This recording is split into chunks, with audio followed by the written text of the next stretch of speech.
السلام عليكم ورحمة الله وبركاته. اللهم صل وسلم وبارك على سيدنا محمد وعلى أهله وصحبه أجمعين. ازيكم يا حبايب قلبي، عاملين ايه؟ يا رب تكونوا بألف خير.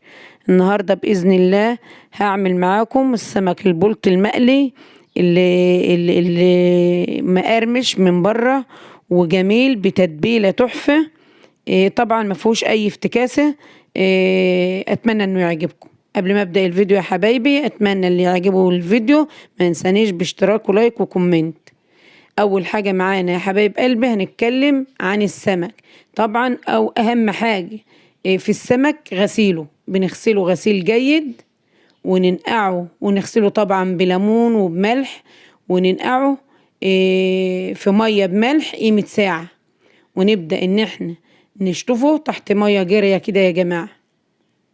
اهم حاجة الغسيل عشان بنزيل نسبة الزفرة اللي فيه كلها. اهو يا حبايب قلبي بنشطفه كده سمكة بسمكة كده. شوفوا غسيله يا جماعة تحفة. السمكة مغسولة من جوه. طبعا السلسلة اللي بيبقى فيها دم دي بنغسلها في فرشة بحيث ان احنا نتخلص من الدم اللي فوق السلسلة، لان هو اللي بيبقى عامل الزفرة كلها للسمك. هنبدأ ان احنا نعمل فتحات في السمكة من بره، لانه كان حجمه كبير وكان مليان، فلازم ان احنا نعمل الفتحات دي عشان اللحم اللي على ظهر السمكة دي يستوي معانا، ما يبقاش ني معانا.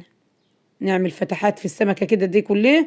وطبعا بتساعد لما بنحط التتبيلة فيه ان السمكة تتشرب التتبيلة وتبقى طعمها حلو، تبقى متبلة معانا كده ومتحيقة، ما تبقاش عدبة. طبعا عملنا فتحات يا حبايبي فيه.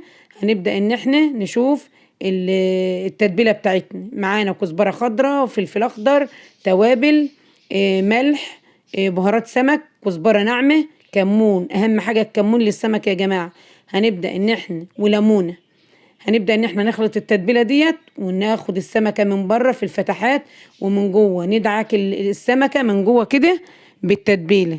طبعا التتبيلة لما السمكة تتشربها هتلاقوا اللحم متطعم كده ويبقى حلو كده يا حبايبي. اتمنى ان طريقتي تعجبكم. طبعا هي طريقة عادية يا جماعة ومعتادة وما فيهاش اي افتكاسات. اهو تبلنا السمك بتاعنا، هنقعده قيمة نص ساعة او ساعة في التتبيلة.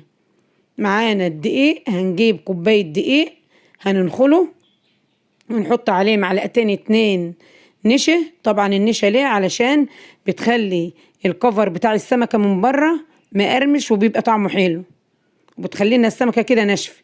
هنبدأ نحط توابل برضو على الدقيق عشان نبهره. معانا ملح وكزبرة ناعمة وكمون وبهارات سمك. نفس التوابل اللي حطيناها على التتبيلة هي نفس التوابل اللي هنبهر بها الدقيق. هنحط شوية زيت كده مناسبين جينا لمرحلة القلية. معانا السمك بقى يا حبايبي. التتبيلة اللي محطوطة السطح الخارجي للسمكة كده نبدأ نشيلها، لأن دي لو عصنا السمكة دقيق وحطيناها في الزيت طبعا بيحرق معانا في الزيت.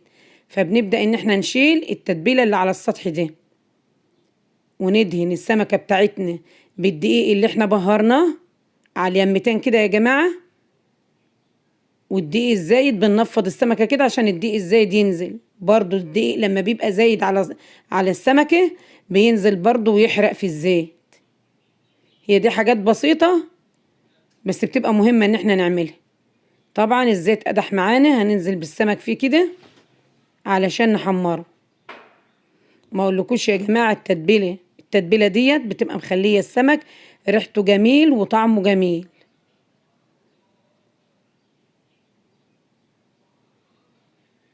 اهو يا حبايب قلبي صلوا على النبي. اللهم صل وسلم وزد وبارك عليك يا حبيبي يا رسول الله. طبعا هنبدأ نقلب في السمكة على اليمتين الاتنين. طبعا احنا بنبقى قاتحين الزيت، وبعد ما بننزل بالسمك بنخلي النار وسط بحيث ان السمكة تستوي ما تتلهفش معانا من بره وتبقى من جوه اللحم بتاعها ني. فالزيت بيبقى قادح وبعدين نخلي النار وسط، وبعد كده بنبدأ ان احنا نقلب فيه لما نلاقيه نشف معانا واستوى كده. شوفوا كده يا جماعة حاجة افخم من المطاعم كمان. اهو يا حبايبي اذكروا الله، لا اله الا الله سيدنا ونبينا محمد رسول الله. كده قلينا كمية السمك بتاعتنا يا حبايب قلبي. شوفوا حاجة تحفة كده. طبعا بنحط عليها شوية خضرة كده بس لزوم الجرنش بتاعها، لان طبعا العين بتاكل قبل البق. كده يا حبايبي.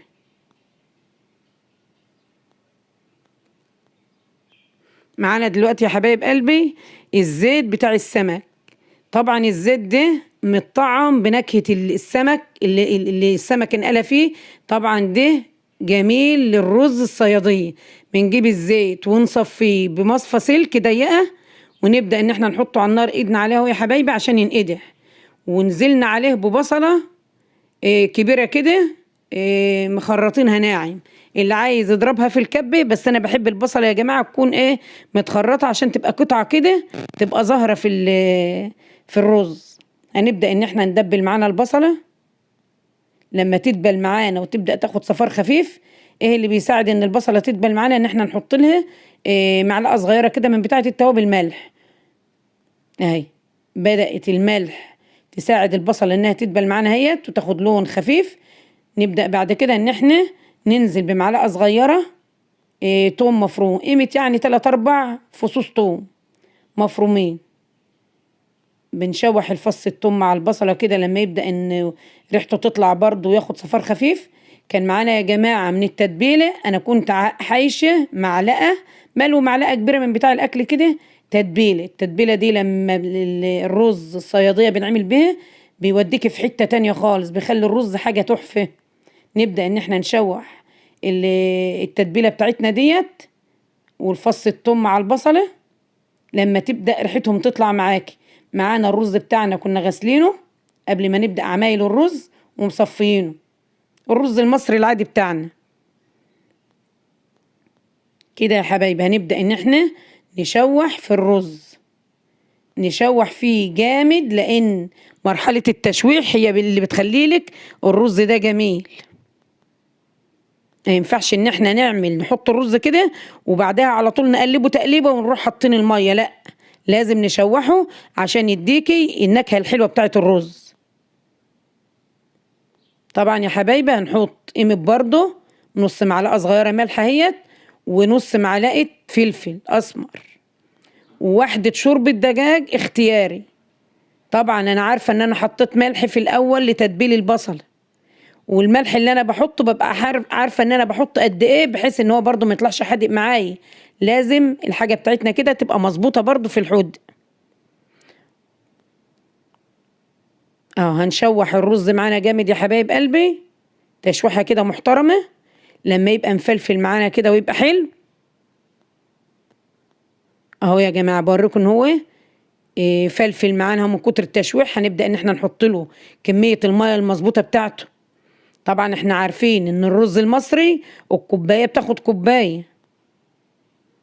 هنحط كمية المية على قد الرز. طبعا انا ما بعبرش لان الواحد خلاص عرف الحاجة دي بالنظر يا جماعة. اما حبايبي الصغيرين المبتدئين لكوباية الرز كوباية مية عشان يجي مظبوط معاهم. حطينا المية المظبوطة بتاعتنا، نبدأ ان احنا نحط الملح، نظبط الملح بقى، ندوق الملح والحدق ونشوف الملح المظبوط بتاعه. كده يا حبايبي هنبدأ ان احنا نظبط الملح. معلقة صغيرة من بتاعة التوابل، المعلقة دي يا جماعة ما بتاخدش كتير، هي حاجة بسيطة كده، بس طبعا احنا بنتعامل مع الملح تدريجي عشان الحاجة تبقى مظبوطة. لحبايبي الصغيرين ما نحطش الملح دفعة واحدة، تدريجي عشان تظبطي الحاجة بتاعتك. هنقلب الحدق كده مع الرز ونغطي الرز بتاعنا ونشوف مراحل التسوية بتاعته. صلوا على النبي يا جماعة. إن الله وملائكته يصلون على النبي، اللهم صل وسلم وزد وبارك عليك يا حبيبي يا رسول الله. طبعا سيبنا الرز معانا يا جماعة اتشرب ميته اهو والشفشف معانا. هنبدأ ان احنا نقلبه تقليبه اهو يا حبايبي. هنقلبه ونسيبه برضه قيمة 5 دقايق على برضه ما يتشرب معانا كده ويستوي معانا. هو كده لسه ما استواش برضه، في عقدة بسيطة. هنبدأ ان احنا نسيبه كل ده على نار هاديه يا جماعه. من بعد ما بنشرب الميه بنهديله ونسيبه على نار هاديه يستوي. شوفوا الرز بتاعنا يا جماعه مفرفر ومفلفل معانا تحفه، مفيهوش غلطه. وريحه الرز الصياديه ده جميل يا جماعه بسبب معلقه التتبيله اللي احنا حطيناها، تتبيله السمك. اهو يا جماعه كده استوى معانا، مفيش اجمل من كده. ده الشكل النهائي يا حبايب قلبي للسمك بتاعنا النهارده.